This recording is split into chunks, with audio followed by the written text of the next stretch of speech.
Les amis, j'espère que vous avez la forme et bienvenue dans cette nouvelle vidéo. Aujourd'hui, j'ai voulu tenter un petit délire, faire quelque chose d'assez original. Comme vous savez, dans la pêche aujourd'hui, il y a de nouveaux produits qui font leur apparition et de plus en plus de produits haut de gamme pour nous amener à progresser.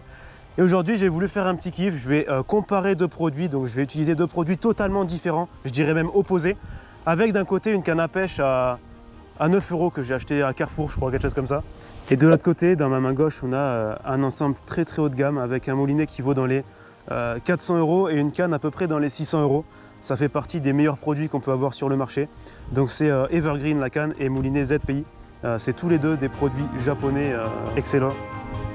Par rapport à ce qui va se passer aujourd'hui, alors je ne vais pas essayer de faire un concours en mode quelle canne est plus efficace, puisque ce serait assez ridicule compte tenu de la différence de prix déjà. Mais je vais d'abord en fait faire un tour de lac avec cette canne là et ensuite je vais faire le tour du lac avec cette canne là et je vais essayer de vous parler, de vous partager les sensations différentes et mon compte rendu en fait sur ces deux produits différents. C'est parti, on va pêcher, je vous amène avec moi.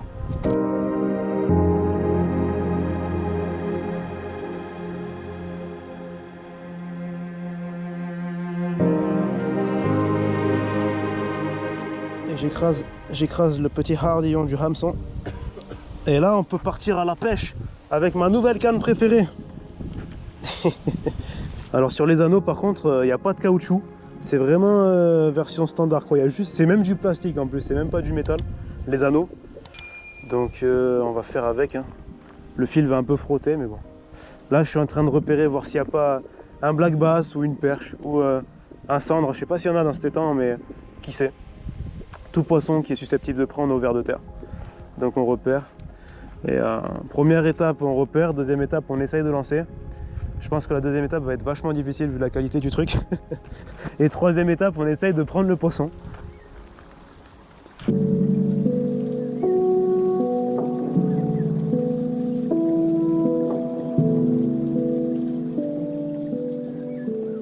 Là, on est sur la partie un peu croustillante du défi. C'est d'abord essayer de prendre un poisson avec la canne à 10 €.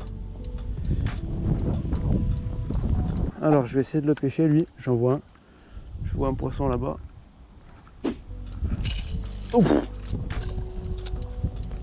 Pas au bon endroit. Oh. Après faut qu'il y ait un poisson aussi, tu vois. Faut qu'il joue le jeu aussi. Je vais bien y mettre du mien, mais bon. Bon, au niveau des ressentis, je vais vous dire la vérité. J'ai souvent vu mieux. Pour lancer, j'ai trouvé la technique, ça part. Mais le problème, c'est pour ramener en fait. Ça bloque. Oh, oh, j'en avais un, j'ai loupé. J'en avais un petit.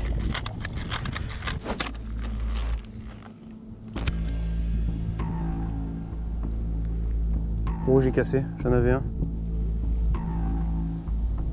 J'ai cassé, j'en avais un, j'ai la haine. Putain, c'est le bas de ligne qui a pété. Oh. Bon, du coup, je viens de casser ma ligne sur un poisson sur la petite canne à 10 €. Ce que je vais faire, je vais un peu me servir d'excuse de cette casse pour utiliser l'autre canne, enfin, parce que ça me démange un peu, je vous cache pas. Donc je vais la sortir tout de suite. Alors c'est une canne en deux brins, mais c'est pas deux brins à partir du milieu, c'est assez spécifique, je vais vous montrer. Voici une canne Evergreen, la première que j'ai entre les mains. Alors pour l'instant, le plus haut de gamme que j'avais acheté, c'était Sainte-Croix. Et Sainte-Croix, pour moi, c'était déjà là en termes de qualité. Et Evergreen, c'est apparemment encore un étage au-dessus. Talmao qu'on a du mal à faire mieux. Je sais même pas s'il y a mieux en termes de qualité. Et du coup, j'ai hâte de pouvoir l'utiliser. Alors c'est casting. C'est un autre type de canne que celle qu'on a utilisée précédemment, qui est de type spinning. C'est génial, ça va nous faire varier un petit peu les plaisirs pour cette session. Et le moulinet, c'est la marque ZPI, c'est une marque japonaise. Et j'ai lu à la base qu'elle était spécialisée dans les produits automobiles de course. Et puis elle s'est mise à développer des moulinets de pêche pour la compétition, pour les pêcheurs techniques. Et avec, j'ai pris du petit fluoro. C'est le fluoro Toray. Apparemment, il est particulièrement élastique, donc c'est génial pour pêcher le black bass. On va utiliser ça pareil, c'est assez haut de gamme en termes de qualité. Il va se faire cartonner, mec. Je le sens. Oh, regarde là-bas. T'as vu là-bas ?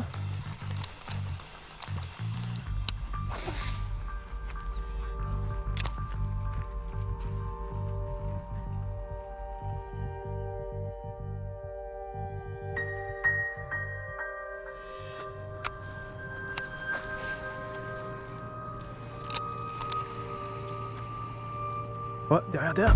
Ouais, poisson. Ah, loupé.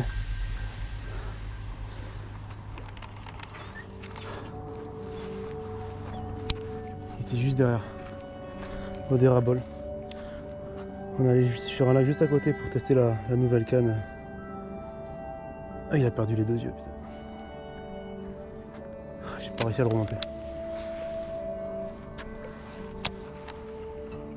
Je l'ai vu suivre derrière, c'est excellent.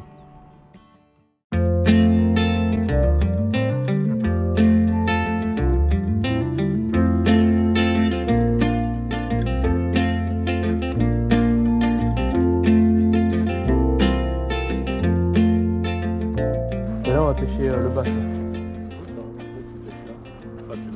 Tu vas voir. En fait, là, si tu veux, j'ai un leurre qui s'accroche pas en principe, tu vois, parce que l'hameçon il est protégé dans le leurre. Ça va me permettre, tu vois, là c'est particulièrement encombré, du coup je peux lancer dans les branches. Genre là par exemple, tu vois. Et s'il y a du poisson qui est posté, ça réagit.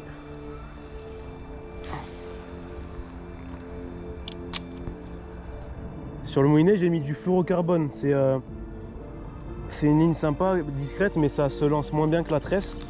Et le moulinet est tellement bon, mon gars, que ça se lance comme si j'avais la tresse. Sans perruque.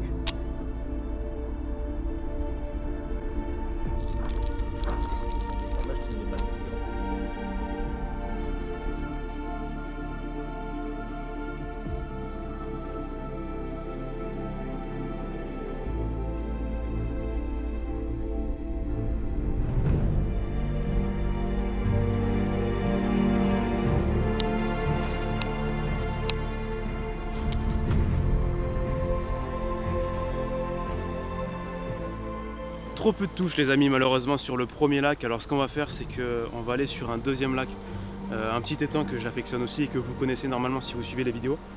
Là-dessus je pense réussir non seulement à prendre du poisson sur la superbe canne et du beau poisson, mais en plus à réussir peut-être à prendre du poisson sur la canne de merde. Oh pardon, sur la canne à 9 €, je me suis un peu emporté, excusez-moi. On va continuer pareil au vert et puis sur la bonne canne je vais continuer avec différents leurres. Je vais pas trop pêcher au vert parce que justement je vais profiter un petit peu du côté tactile de la canne pour me faire plaisir avec des leurres que j'apprécie personnellement. Donc voilà, on est parti, je vous invite avec moi. Let's go!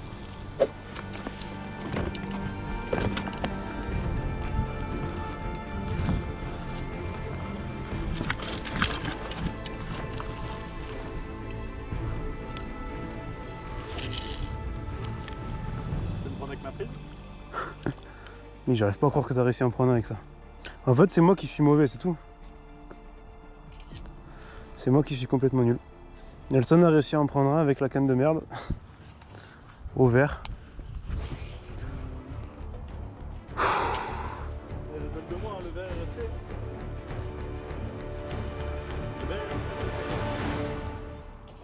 Ouais.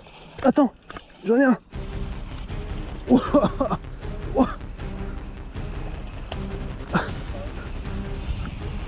Oh, cette sensation, gros. C'est bon, ça.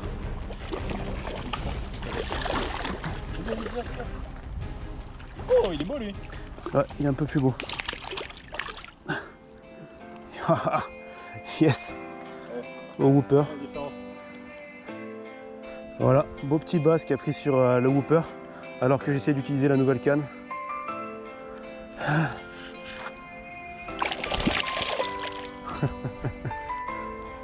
Yes.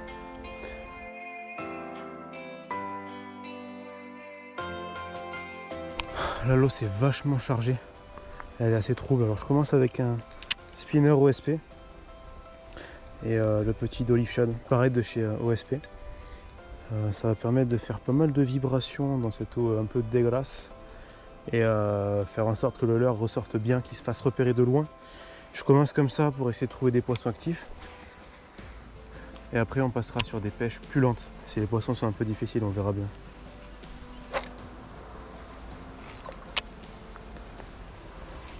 Ouais.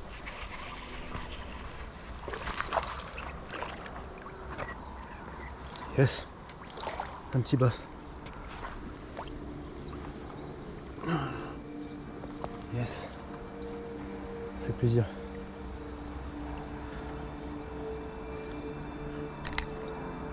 au spinner.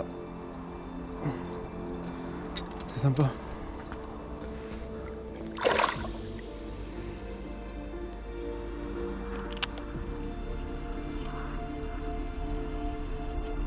Ouais, poisson.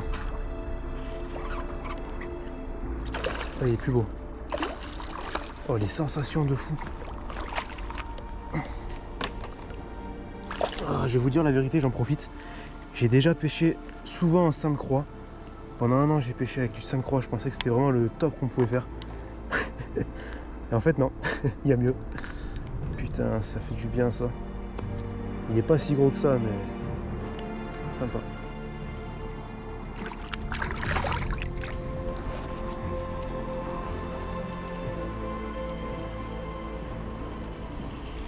Ouais, encore un. Oh, il est beau. Il a l'air plus beau. Ah non, il est petit. Putain, les sensations sont tellement sympas, j'ai l'impression que c'est des monstres, alors qu'ils font 20 cm. C'est la première fois que ça m'arrive.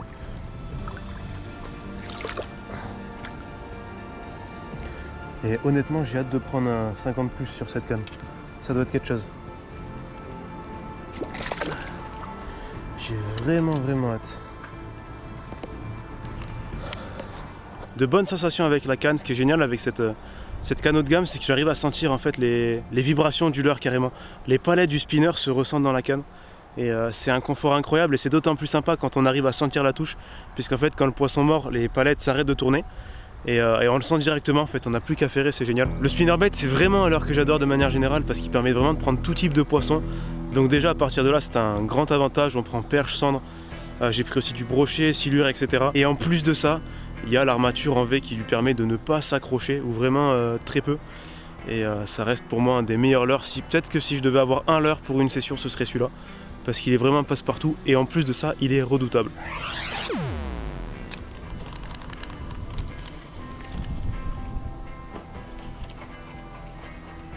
Non, pas comme ça.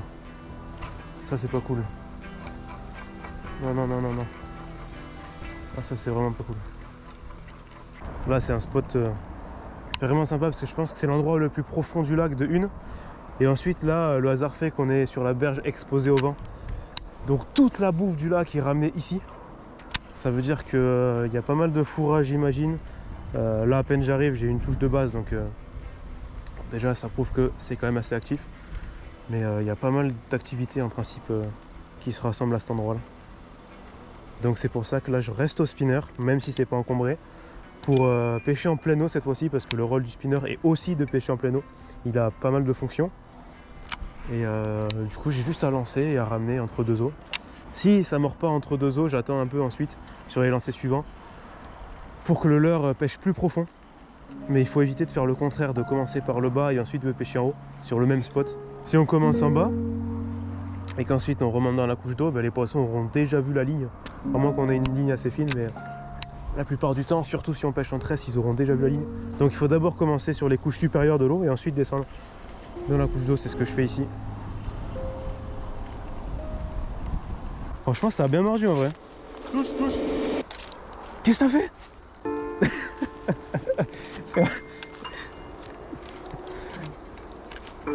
Eh ben. Ah, t'as accroché, t'as plus rien au bout. Non, elle est en bas. Aïe. On n'a jamais vu une canne aussi puissante. Ah, il y a du frein, j'avais pas remarqué. Triste réalité, malheureusement, on va plus pouvoir pêcher avec la canne, mais tu auras quand même réussi à faire un poisson avec, un petit. Donc quelque part, elle a quand même réussi à marcher. On va la ranger gentiment et puis on va pouvoir se concentrer à mon plus grand bonheur sur la canne à 1000 balles. en fait c'est pas mal ce que tu as fait. T'aurais dû le faire avant, ça m'aurait évité bien des souffrances. Voilà les gars, fin de la vidéo, j'espère que vous avez apprécié les quelques images. J'ai juste un regret, c'est de ne pas réussir à avoir pris du gros poisson. Mais on a quand même réussi à prendre du poisson avec la petite canne, donc ça c'est génial. La petite canne qui ne ressemble plus à grand chose malheureusement. Et puis au niveau des sensations sur la grande, je risque de l'utiliser de plus en plus souvent parce que c'est, je pense, la meilleure canne que j'ai jamais eue entre les mains. Après ça s'explique forcément avec le prix, il y a forcément la qualité va avec, mais ça me fait vraiment plaisir d'avoir enfin eu un produit d'aussi bonne qualité entre les mains. Je remercie d'ailleurs Nelson de nous avoir accompagnés aujourd'hui et d'avoir filmé cette petite vidéo qui j'espère aussi vous aura plu. N'hésitez pas à le faire savoir en mettant un pouce bleu si ça vous a plu et en vous abonnant aussi pour ne pas rater les prochaines vidéos, ça fait toujours plaisir. On leur dit au revoir, je pense que c'est l'heure de se dire adieu. C'est ça. A bientôt les amis, portez-vous bien.